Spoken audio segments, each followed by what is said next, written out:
Good morning friends. இந்த வீடியோவில் நம்ம ஜூன் மந்தோட ஆர்பிஐ ரிலேட்டடான கம்ப்ளீட் எல்லா நியூஸுமே இந்த ஒரு வீடியோவில் நம்ம பார்த்துருவோம்.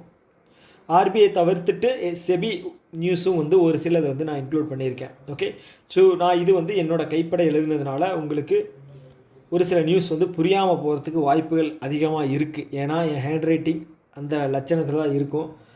சப்போஸ் உங்களுக்கு புரியல அப்படின்னா நான் போட்டிருக்கேன் இல்லையா 1 2 3 4 அப்படின்னு ஒவ்வொரு நியூஸும். ஸோ அதில் எனக்கு இந்த நியூஸ் எனக்கு புரியலை, 4th நியூஸ் எனக்கு புரியலை அப்படின்னு நீங்கள் சொன்னீங்க அப்படின்னா அந்த எக்ஸாக்ட் வேர்டு நான் கீழே கமெண்ட் பண்ணுவேன். ஆல்மோஸ்ட் நான் வீடியோவில் எக்ஸ்பிளைன் பண்ணும்போதே உங்களுக்கு எல்லாமே புரிஞ்சிடும். அந்த மாதிரி தான் நான் ரீட் பண்ணி எல்லாத்தையும் சொல்லிடுவேன். சப்போஸ் புரியல அப்படின்னா கீழே கமெண்ட் பாக்ஸில் சொல்லுங்கள். ஓகேவா?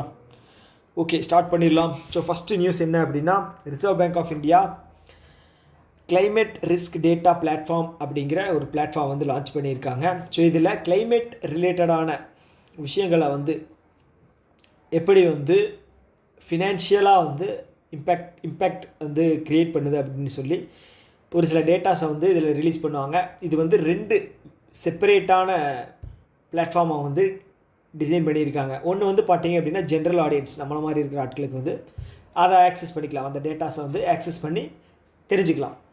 இன்னொன்று பார்த்தீங்க அப்படின்னா ஃபினான்ஷியல் இன்ஸ்டிடியூஷன்ஸ்க்கு தனியாக, ஓகேங்களா, அதை நம்மளால் ஆக்சஸ் பண்ண முடியாது, அது அவங்க மட்டும் தான் ஆக்சஸ் பண்ணிக்க முடியும். ஓகே, ஸோ இதுதான் இந்த நியூஸ். ஒன்றும் பெரிய கம்ப்ளீட்டான ஒரு என்ன சொல்கிறது புரியாத நியூஸ் கிடையாது. இதில் இவ்வளோ தான் விஷயமே. சப்போஸ் எக்ஸாம்பிள் கேட்குறாங்க அப்படின்னா, இந்த ஆர்பிஐ ரீசெண்டாக கிளைமேட் ரிலேட்டடான பிளாட்ஃபார்ம் லான்ச் பண்ணாங்க. அந்த பிளாட்ஃபார்ம் பேர் என்ன அப்படின்னு கேட்குறதுக்கு வாய்ப்பு இருக்குது. ஸோ அதை தாண்டி பார்த்தீங்க அப்படின்னா இந்த பிளாட்ஃபார்மோட நேம் சிஆர்டி பிளாட்ஃபார்ம். ஸோ இதில் ஆரோட அப்ரிவேஷன் என்ன, இல்லை சியோட அப்ரிவேஷன் என்ன, ஸோ இப்படி தான் மேக்ஸிமம் கொஷின்ஸ் இருக்கும். ஓகே, ஸோ இது வரைக்கும் தெரிஞ்சால் போதும் நமக்கு. ஓகே, ஸோ அடுத்த நியூஸ் என்ன அப்படின்னா, investors education protection fund authority plus SEBI இவங்க 2 பேரும் சேர்ந்து ஒரு இனிஷியேட்டிவ் லான்ச் பண்ணுறாங்க. ஓகே, என்ன அப்படின்னா நிவேஷக் ஷிவீர் அப்படிங்கிற இனிஷியேட்டிவ் எங்கே பூனேயில். ஓகே, ஸோ இந்த investors education protection fund authority இவங்க என்ன பண்ணுவாங்க அப்படின்னா, இவங்க ஒரு ஆர்கனைசேஷன். ஓகே, ஸோ பணத்தை இன்வெஸ்ட் பண்ணுறவங்களுடைய அவேர்னஸ் ப்ரோக்ராம், அவங்களுக்கான அவேர்னஸ் ப்ரோக்ராம். ஸோ எங்கே பணம் போட்டால், எங்கே இன்வெஸ்ட்மெண்ட் பண்ணால் அதிக லாபம் கிடைக்கும், ஸோ எப்படி சேஃபாக இன்வெஸ்ட் பண்ணுறது, சப்போஸ் உங்களோட பணம் மிஸ் ஆகிடுது, ஏதாவது கைமீறி போகுது, தவறுதலாக உங்களோட பணத்தை நீங்கள் ஏதாவது ஃப்ராடலன்ஸ் மூலமாக இழக்கிறீங்க அப்படின்னா அதை எப்படி ரிட்ரைவ் பண்ணுறது அப்படிங்கிற அவேர்னஸ் ப்ரோக்ராம் க்ரியேட் பண்ணுறவங்க. ஓகே, இப்போ செபி கூட கண்டக்ட் பண்ணி செபி கூட இணைஞ்சு நிவேஷக் ஷிவீர் அப்படிங்கிற ஒரு இனிஷியேட்டிவ் லான்ச் பண்ணியிருக்காங்க எங்கே பூனேயில். ஸோ இது என்ன பண்ணுவோம் அப்படின்னா, இப்போ இன்வெஸ்டர்ஸ் ஒரு ஷேரில் இல்லை ஒரு கம்பெனியோட ஸ்டாக்ஸில் இன்வெஸ்ட் பண்ணியிருக்காங்க அப்படின்னா, கம்பெனிக்கு வர லாபத்தில் எவ்வளோ பர்சன்டேஜ் இவங்க ஷேர் ஹோல்டர்ஸ், அதாவது இன்வெஸ்டர்ஸ் இன்வெஸ்ட் பண்ணியிருக்காங்களோ அவங்களுக்கு ப்ராஃபிட்டாக தரணும். ஸோ அந்த ப்ராஃபிட் பேர் தான் டிவிடெண்ட். ஓகே, ஒரு சில டைமில் பார்த்தீங்க அப்படின்னா இந்த டிவிடெண்ட்டை கிளைம் பண்ணாமையே போயிடுவாங்க இன்வெஸ்ட் பண்ணவங்க.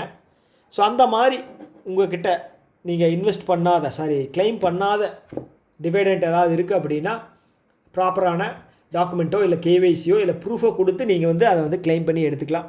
ஸோ அதுதான் இந்த நிவேஷக் ஷிவீரோட முக்கியமான காரணம். Empower investors and resolve unclaimed dividends. Okay, இதில் டிவிடெண்ட் அப்படிங்கிறது என்னென்னு தெரிஞ்சுக்கங்க. அதே மாதிரி ஆர்பிஐ ரீசெண்டாக போன வருஷம் நினைக்கிறேன் உத்காம் போர்ட்டல் அப்படின்னு ஒரு போர்ட்டல் லான்ச் பண்ணியிருந்தாங்க. ஸோ இந்த போர்ட்டலோட முக்கிய நோக்கம் என்ன அப்படின்னு பார்த்தீங்கன்னா, அன்கிளைம்டு டெபாசிட்ஸ் இருக்கு இல்லையா. ஓகே, நம்ம 10 வருஷத்துக்கு முன்னாடி ஒரு டெபாசிட் பண்ணி அதை கிளைம் பண்ணாமல் போயிட்டோம் அப்படின்னா அது டார்மெண்ட் அக்கௌண்ட்டாக க்ரியேட் ஆகி 10 வருஷத்துக்கு அப்புறம் பார்த்தீங்க அப்படின்னா டெஃப் ஃபண்டாக, ஆர்பிஐயோட DEAF fund, okay, depositors education awareness fund அப்படிங்கிற ஒரு அக்கௌண்ட்டுக்கு அந்த அமௌண்ட் ட்ரான்ஸ்ஃபர் ஆகிடும். ஓகேங்களா. ஸோ ஆர்பிஐ அனௌன்ஸ்மெண்ட் பண்ணியிருந்தாங்க. ஸோ ஓவராலாக எங்ககிட்ட 78,000 கோடி நீங்கள் கிளைம் பண்ணாத அமௌண்ட் இருக்குது. ஸோ இதை நீங்கள் ப்ராப்பரான டாக்குமெண்ட் இருக்குது அப்படின்னா நீங்கள் கிளைம் பண்ணிக்கலாம். ஓகே, ஸோ இந்த உத்காம் போர்ட்டலை நீங்கள் அப்ளை பண்ணிக்கங்க. அப்ளை பண்ணி நீங்கள் ட்ராக்கும் பண்ணிக்கலாம் உங்களோட ஸ்டேட்டஸ் என்ன அப்படிங்கிறது அப்படின்னு சொல்லியிருந்தாங்க. ஸோ அந்த மாதிரி தான் இந்த நியூஸும். ஓகே, இது பார்த்தீங்க அப்படின்னா ஷேர் மார்க்கெட்டுக்கு, அது பார்த்தீங்க அப்படின்னா பேங்கிங்க்கு, அவ்வளோதான். ஸோ அடுத்த நியூஸ் என்ன அப்படின்னா, ஆர்பிஐ ஒரு டேட்டாவை ரிலீஸ் பண்ணியிருக்காங்க, ஒரு முக்கியமான டேட்டா.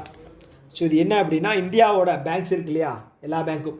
ஸோ அதில் டெபாசிட் ஆகிற பணம் வந்து பார்த்தீங்க அப்படின்னா கம்மியாக இருக்கான், க்ரோத் வந்து கம்மியாக இருக்கான் year on year. So okay, போன வருஷம் வந்து பார்த்தீங்க அப்படின்னா 13% வந்திருக்கு, இந்த வருஷம் வந்து பார்த்தீங்க அப்படின்னா 10.6% தான் வந்திருக்கு. ஸோ இதுக்கான காரணம் என்னவாக இருக்கும்னு யோசிச்சு பார்த்தீங்க அப்படின்னா, ஸோ காரணம் வந்து ஸ்பெசிஃபிக்காக எதுவும் சொல்லலை, ஆனால் என்னவாக இருக்கும்னு யோசிச்சு பார்த்தோம் அப்படின்னா, ஒன்று ஆர்பிஐலேருந்து மக்களுக்கு வர்ற லாபம் டெபாசிட்டில் ஓகேங்களா, வர்ற லாபம் வந்து பார்த்தீங்க அப்படின்னா கம்மியாக இருக்கலாம், பர்சன்டேஜ் வந்து இன்ட்ரெஸ்ட் பர்சன்டேஜ் வந்து கம்மியாக இருக்கலாம். இல்லை அப்படின்னா மக்கள் வந்து இன்வெஸ்ட் பண்ணுற முறை வந்து மாற்றிருக்கலாம். ஸோ எனக்கு வந்து எஃப்டியில் வேண்டாம், நான் வந்து ஸ்டாக் மார்க்கெட்டில் போடுறேன், இல்லை அப்படின்னா ரியல் எஸ்டேட்டில் போகிறேன், இல்லை நான் வந்து கோல்டாக வாங்கி வச்சுக்கிறேன் அப்படின்னா பேங்க்குக்கு போக வேண்டிய பணம் வந்து கோல்டாவோ இல்லை ஸ்டாக் மார்க்கெட்லேயே போகுது இல்லையா. ஸோ அப்போ வந்து அந்த ஒரு என்ன சொல்கிறது, ட்ரான்ஸ்ஃபர் அப்படிங்கிறது ஒரு இதிலேருந்து இன்னொரு இதுக்கு மாறுது. ஸோ அப்படி கூட இருக்கலாம். ஓகே, ஸோ ஓகே, அதுவும் ஒரு ரீசன். ஸோ அந்த மாதிரி வந்து பார்த்தீங்க அப்படின்னா 10.6% கம்மியாக இருக்குது. இந்த நம்பர்ஸ் வந்து ரொம்ப ரொம்ப முக்கியம். 13லேருந்து 10.6 கம்மியாக இருக்குது. ஓகே, ஸோ இந்த டெபாசிட்டை பொறுத்தளவுக்கு வந்து பார்த்தீங்க அப்படின்னா டேர்ம் டெபாசிட்டில் தான் வந்து அதிகமாக டெபாசிட் பண்ணுறாங்க. ஓகே, 100 ரூபா இருக்குது அப்படின்னா அதில் 59.5 ரூபா வந்து பார்த்தீங்க அப்படின்னா டேர்ம் டெபாசிட், ஃபிக்ஸ்டு டெபாசிட்டில் தான் வந்து இன்வெஸ்ட் பண்ணுறாங்க. ஓகே, செகண்ட் வந்து பார்த்தீங்க அப்படின்னா சேவிங்ஸ் அக்கௌண்ட். சேவிங்ஸ் அக்கௌண்ட்டில் 29.1% வந்து சேவிங்ஸ் அக்கௌண்ட்டில், கரண்ட் அக்கௌண்ட்டில் 9.8. ஓகே, மிச்சம் இருக்கிற 1.5-2% வந்து என்ன சொல்கிறது, ரீட்டெயில் டெபாசிட்ஸ்னு சொல்லுவாங்க, ஒரு சில சின்ன சின்ன டெபாசிட்ஸ், அதில் வந்து இன்வெஸ்ட் பண்ணுறாங்க. ஓகே, முக்கியமாக தெரிஞ்சிக்க வேண்டியது இந்த 3 டெபாசிட்ஸ் வந்து தெரிஞ்சுக்க எவ்வளோ இருக்குது அப்படின்னு. ஓகே, ஸோ அடுத்து வந்து பார்த்தீங்க அப்படின்னா வைஸ் அப்படிங்கிற யூகேவோட ஒரு ஃபின்டெக் பிளாட்ஃபார்மு இந்தியாவிலே இருக்குது. ஓகேங்களா, இந்தியாவிலே அது வந்து செயல்படுது. அவங்க என்ன பண்ணியிருக்காங்க அப்படின்னா ஆர்பிஐ கிட்டேருந்து ஒரு லைசன்ஸ் வாங்கியிருக்காங்க, payment aggregator cross border licence, only for export பண்ணுற ஆக்டிவிட்டீஸுக்கு மட்டும் இவங்க வந்து பார்த்தீங்க அப்படின்னா பேமெண்ட் அக்ரிகேட்டராக வந்து ஒர்க் ஆகுவாங்க. ஓகே, சப்போஸ் நம்ம வந்து இங்கேருந்து வேறு கண்ட்ரீஸ்க்கு வந்து எக்ஸ்போர்ட் ரிலேட்டடான ஃபண்ட்ஸ் ஏதாவது ஹேண்டில் பண்ணணும் அப்படின்னா கிராஸ் பார்டரில் வேறு கண்ட்ரி கூட பண்ணணும் அப்படின்னா நீங்கள் வைஸ் அவங்க இந்த ஃபின்டெக்கை வந்து ஃபாலோ பண்ணிங்க அப்படின்னா உங்களுக்கு அவங்க ஃபெசிலிட்டிஸ் அப்படிங்கிறது வந்து ஈஸியாக வந்து பண்ணி தருவாங்க. ஓகே ஓகே ஸோ இதற்கான payment aggregator cross border licence வந்து பார்த்தீங்க அப்படின்னா கேபிட்டல் ரெக்யர்மெண்ட் வந்து 15 கோடி. இப்போ நீங்கள் அப்ளை பண்ணி வாங்குறீங்க அப்படின்னா 15 கோடி. சப்போஸ் மார்ச் 31 தாண்டிடுச்சு அப்படின்னா 2026 மார்ச் 31 தாண்டிடுச்சு அப்படின்னா கேபிட்டலை வந்து அதிகம் பண்ணியிருக்காங்க, 25 கோடியாக வந்து மாற்றிருக்காங்க. ஸோ இதில் வந்து டெட்லைன் கிடையாது, இந்த டைம் இருக்கு இல்லையா, ஸோ அது வந்து ரொம்ப ரொம்ப முக்கியமானது. மார்ச் 31, 2026, அதுக்கப்புறம் 25 கோடி வேணும். ஓகே ஓகே ஸோ இந்த நியூஸோட இதை வந்து நம்ம ஸ்டாப் பண்ணிக்கலாம். ஓகேங்களா, ஒரு 10 மினிட்ஸ்க்குள்ளே தான் நான் வந்து நியூஸ் வந்து போடணும் அப்படின்னு சொல்லி நான் வந்து பிளான் பண்ணியிருக்கேன். ஏன் அப்படின்னா வந்து பஞ்சாக ஒரு 30 நிமிஷம் 1 மணி நேரத்துக்கு போட்டால் வந்து நிறைய பேருக்கு வந்து போர் அடிச்சிருது. ஓகேங்களா, ஸோ அதனால தான். ஓகே, அடுத்த வீடியோவிலேருந்து தேவையில்லாமல் பேசுகிறத வந்து நான் அவாய்ட் பண்ணிக்கிட்டு முழுக்க கண்டென்ட் மட்டும் தான் இருக்கும். ஓகேங்களா, ஸோ அது வந்து நீங்கள் நம்பலாம். ஓகே, ஸோ இன்னொரு வீடியோவில் மீட் பண்ணலாம். Tata, bye bye. ஸோ இந்த வீடியோ பற்றின ஏதாவது கருத்து இருக்குது, ஏதாவது நிறை குறைகள் ஏதாவது இருக்குது அப்படின்னா கமெண்ட் பாக்ஸில் சொல்லுங்கள். ஸோ கண்டிப்பாக நெக்ஸ்ட் வீடியோவில் வந்து நம்ம அதை திருத்திக்கிட்டு இன்னும் பெட்டராக வந்து நியூஸ் வந்து போட ட்ரை பண்ணலாம். ஓகே.